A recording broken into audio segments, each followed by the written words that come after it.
دوستان عزیز، شب و روزگارتون خوش. خوشحال هستم که تا به اینجا خیلی خوب پیش اومدید.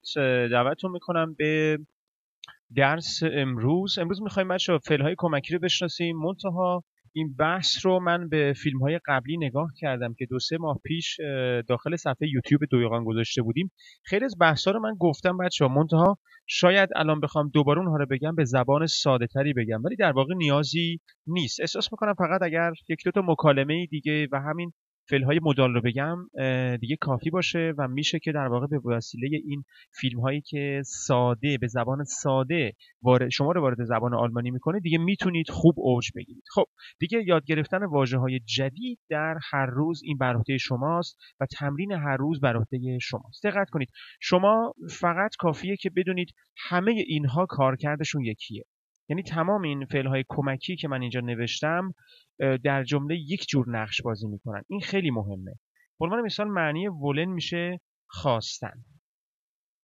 خب من به زبان پارسی الان یه مثال میگم، به زبان آلمانی نه، که اول موضوع براتون جا بیفته که خب این به چه شکل در واقع خواستن استفاده میشه در جمله. من میخوام یه چیزی بخورم.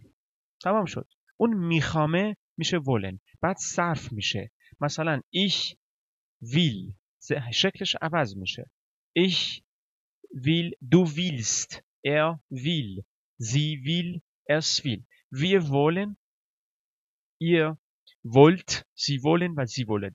خب پس نکته اول این شد که تمام این افعال وجهی و تمام این فعل‌های مدال، اسم اینا فعل‌های مدال یا وجهی است. حالا باز هم داریم به چند تا دیگه، اون پیچیده‌تره، ما به اونا نمیپردازیم.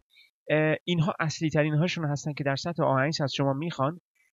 اولین نکتهش این بود که همشون کارکردشون یکیه. حالا کارکردشون من یه مثال اینجا بذار بگم، بنویسم که شما حداقل یه مثال داشته باشید که بدونید وقتی من میگم کارکردش یکی هست. ich will یعنی چی؟ ich möchte، ich darf، ich kann. ببین همش، یعنی من همه رو میتونم با ایش بگم، منتها الان من با ایش دارم مثال میگم. شما با زی مثال کار کنید، شما میتونید با er کار کنید، شما میتونید با دو کار کنید. kann، muss و آخریش هم soll. مثلا schlafen یعنی چی؟ خوابیدن. خب من این فعل‌های مدال رو بلوک میگیرم، بلوک زرد میگیرم. یادتون باشه چند ثانیه پیش گفتم که کارکرد همینا یکیه، اما کارکردشون اینه. ببینید بعد از ایش یعنی کننده کار یا فاعل اومد. دقت میکنید حالا این ایش ممکنه مثلا ایش نباشه، باشه مثلا چی؟ meine مثلا Frau، یا مثلا اصلا ممکنه باشه mein Mann، ممکنه باشه mein Kind. اصلا مهم نیست، کننده هر کسی ممکنه باشه. اما در واقع این فعل‌های کمکی بعد از همون چی میان؟ کننده کار میان. و نکته بعدی اینه که بعد از اینها مصدر شما به شکل کامل میاد. یعنی دیگه شلافن عوض نمیشه شکلش. یا مثلا شما شلافن نگید، فرضاً بگید مثلا اسن. خب اسن، ich will، möchte، darf، kann، muss، soll essen. یعنی من اجازه بدید. خب ich will چی؟ essen. بعدی چی میگه؟ ich möchte essen، یعنی من میخوام بخورم. این هر دو معنی من میخوام میده، ولی möchte محترمانه تره. فراموش نکنید möchte محترمانه تره و بهتره. خودتون رو به möchte عادت بدید. بعد ich darf و kann هم جنسشون تقریبا یکیه. ich darf یعنی من مجاز هستم، اجازه دارم، میتونم. و kann هم یعنی توانستن. منتها kann فقط معنی توانستن میده. darf یعنی از دورفه میاد. ببینید اونم معنی توانستن، اما یه جوری توش اجازه هم هست. یعنی پشت کلمه darf اجازه هم چی؟ خوابیده هست. زول و موس هم با هم دیگه معنیشون یکی، یعنی من باید. خب حالا در واقع الان شما این فعل‌های کمکی رو یاد گرفتید. خب روش کار رو هم یاد گرفتید. شما کننده کار رو اینجا میارید. حالا میتونه ایش باشه. بگید یه چند تا کننده کار بگید. mein مثلا Lehrerin. یکی دیگه هم بگید مثلا meine مثلا Nachbarin، یعنی چی؟ همسایه من.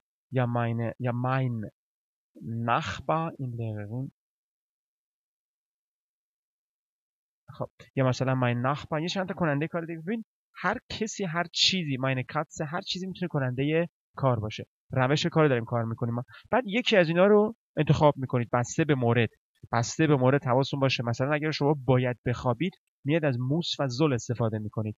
مثلا اگر به فلان جایی میتونید برید یا اجازه دارید میاد از کنن و دورفن استفاده میکنید. من نمیدونم شما چی کار میخواید بکنید. اگه چیزی رو میخواید، مثلا میخواید بخورید، میخواید مثلا سفر کنید یا میخواید هرچی، اونجا از خواستن یا مشتن استفاده میکنید. حالا من معنی دارم مینویسم براتون. خب اینم میشه بچه چی؟ خواستن که گفتیم محترمانه تره. این دورفن میشه اجازه داشتن. این کنن هم میشه اجازه داشتن. این موسن میشه بایستن. زولن هم میشه بایستن. حالا شما مثلا شاید برید یه دفعه تو اینترنت یه گشتی بزنید ببین مثلا دورفن با کنن که فرق داره. فرق با هم دارن، ولی در سطحی که الان ما هستیم هیچ فرقی با هم ندارن بچه‌ها. ما متناسب با سطح شما داریم میریم جلو. دورفن و کنن هم خیلی با هم فرقای دیگه‌ای دارن، ولی ما داریم با نقاط و نکته‌های مشابهش داریم کار می‌کنیم. یعنی با صفات مشابهش داریم کار می‌کنیم. هر دو رو یکی می‌گیریم، نزدیک به هم می‌گیریم. مشتن و ولن و هر دو رو چی گرفتیم؟ خواستن گرفتیم. زولن و میشن هم هر دو رو باید گرفتیم. مثلا اینجا یه فرق مشتن با ولن رو گفتم مشتن محترمانه تره. یه فرق مثلا زولن با میشن اینه که میشن بایدیش خیلی بیشتر از زولنه. یه فرق کنن با دورفن اینه که چی؟ دورفن همون کننه، منتها توش اجازه هم هست. خب رخصت هم هست. حالا یه مثال من میگم. مثلا با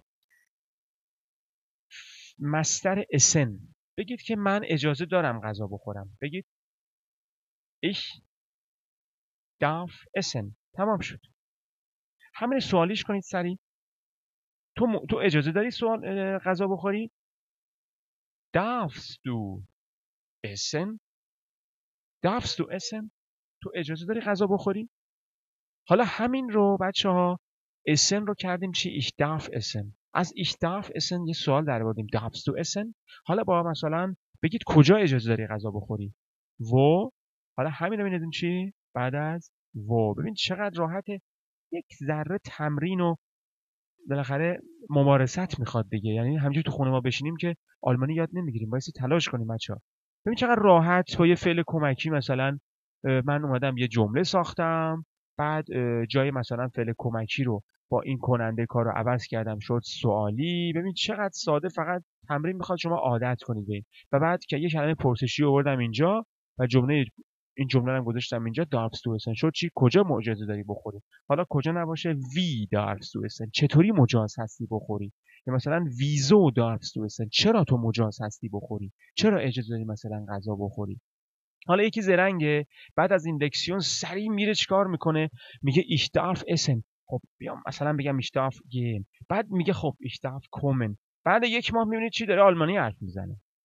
استاد سطح خودتون باشید. شما رو به خدای بزرگ میسپارم. چیس